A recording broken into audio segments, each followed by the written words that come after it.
What's going on, beautiful people? And welcome back to another comic book review video.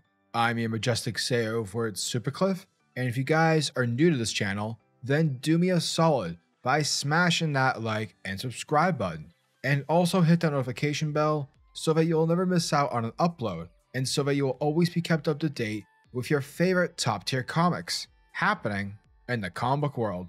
And today, folks, we are starting a new era for the Caped Crusader in part 1 of the new Abyss story arc in Batman, issue number 118, written by Joshua Williamson with the art by Jorge Molina. Now check it. As Gotham City celebrates some surviving fear state, a very lackluster Batman event, I digress, Batman continues what he does best, patrolling the crime-infested streets of Gotham. But when he learns of a mystery involving Batman Incorporated, it forces the Caped Crusader to leave Gotham for a brand new adventure.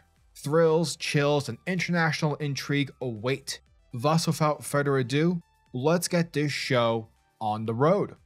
And so, our story picks up with Gotham City celebrating their victory over Fear State, taking to the streets to party hard. But while this epic party rock is happening, two crooks take advantage of the festivities as they begin to break into a pawn shop.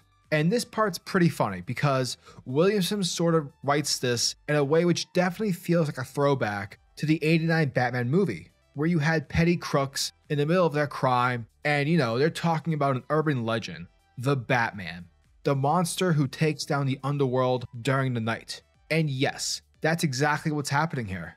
These dudes are freaking themselves out by mistaking a gargoyle to be Batman, only to then immediately switch back to, oh, it's nothing. Typical cliche response like, oh, it's just the wind. But in reality, it actually is Batman, and he scares the living crap out of them, forcing them to essentially turn themselves in to the cops. However, this scene also shows us that Batman doesn't like to celebrate in the traditional sense. He's kind of like Bill Belichick, we win this week, but we're still in the season type-esque mentality.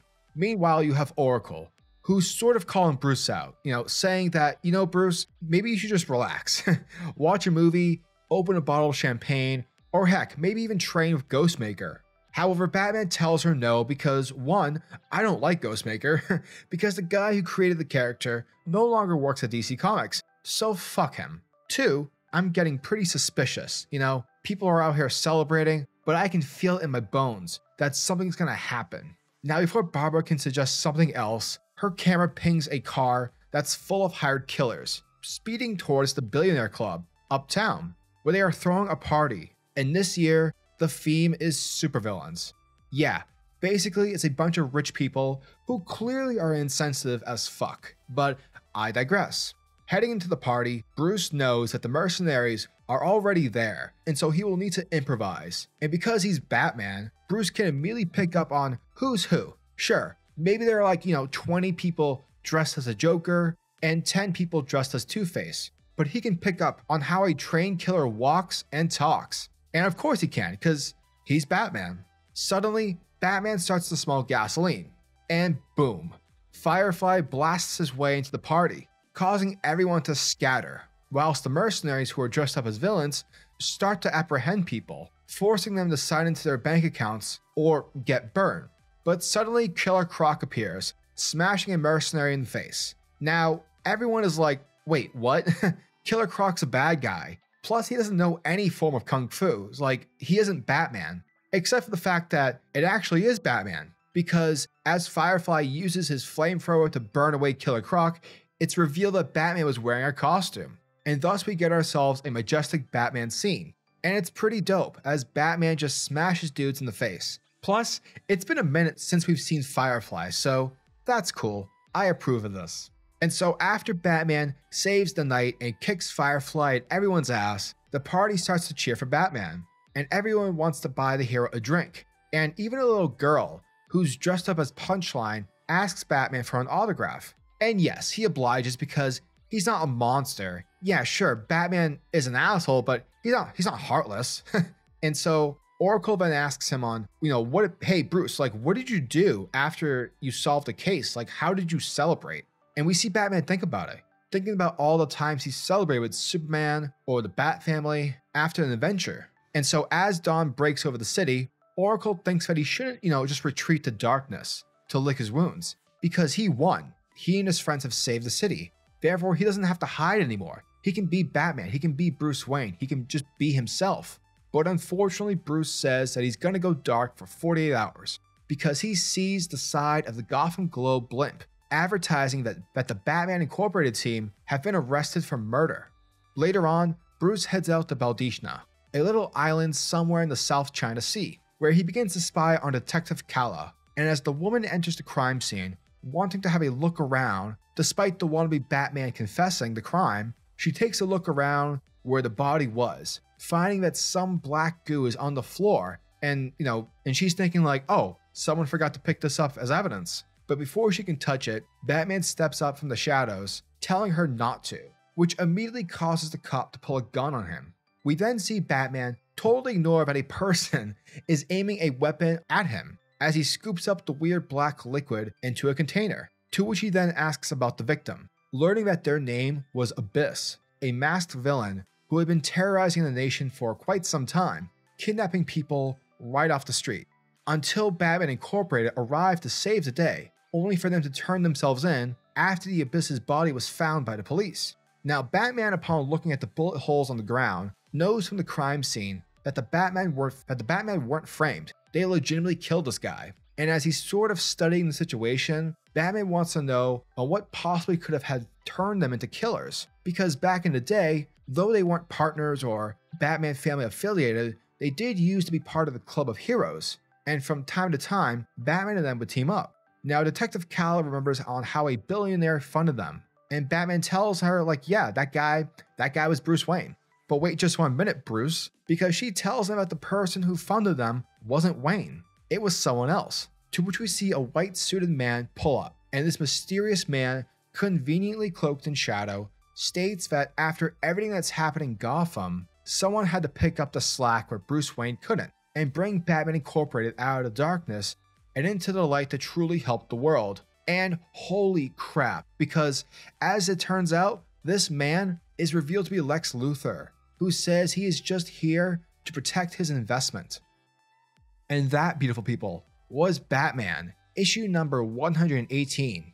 Now, ever since 2016, Batman has had it rough. He's had some stories, from fighting his dad, discovering 3 Jokers, battling dark versions of himself, and recently undergoing Joker War in Fear State. So yeah, the Dark Knight has been swimming in relentless battles containing gargantuan scopes. Legit folks, Batman has been through some serious shit. Now frankly, I bring all that stuff up because 5 years later, this volume of Batman is pretty fucking convoluted. It's almost as if each writer was trying to outdo the other with something bigger and better. And just because a story is bigger and flashier doesn't make it better.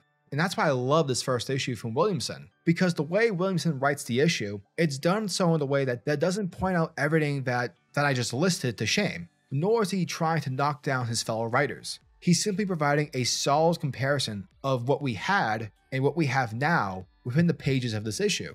Batman felt like Batman again. It had the character and charm that's been missing for quite some time. The discussion between Bruce and Oracle was outstanding. This idea that Batman doesn't know what to do with himself when there's no major criminal activity or event going on is really interesting. But again, it's a spin that we haven't seen too much of late, and it's one which definitely befits the character. You know, Bruce has really been one to enjoy idle time, and when he finds time to get away, he's always managed to find a case to keep him busy. However, there's a reason for this, and sometimes creators like to steer readers to the idea that Batman gets bored. This boredom was recently featured in the graphic novel Batman the World, wherein Bruce tries to go on vacation but ultimately grows weary and lost. That is not the case in this issue. It's more than boredom. There is something tragic that's buried within Batman's delusionment, and the creative team hints at it in this issue.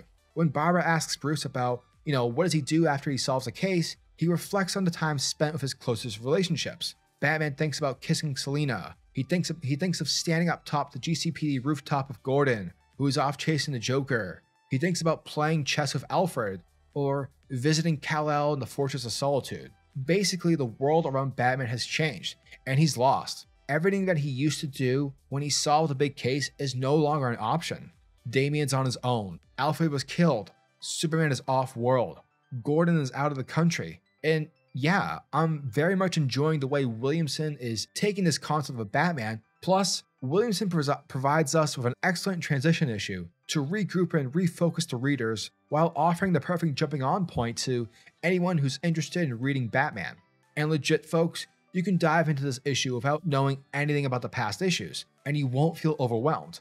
Now, when it comes to the art, Williamson should be incredibly pleased that two artistic juggernauts in Jorge Molina and Mikel Janin are driving this story. These two know how to construct narrative beats so incredibly well. And just everything, from crispy line work, bold outlines, sharp, vibrant colors, Gotham just comes to life. Batman issue number 118 is refreshing, entertaining, refocused, and it feels like it's already easier to digest than most Batman-related stories from the past 5 years.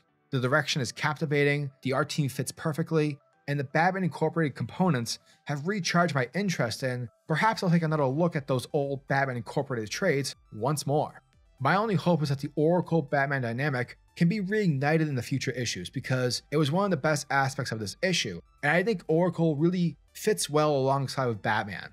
Batman issue number 118 gets a sexy 9 out of 10. And guys, if you like this video, make sure to hit that like button in order to show your support to the channel. And tell me, what are your thoughts and opinions on this issue? Are you guys excited for issue 119? Let me know in the comment sections down below. And until the next video, peace.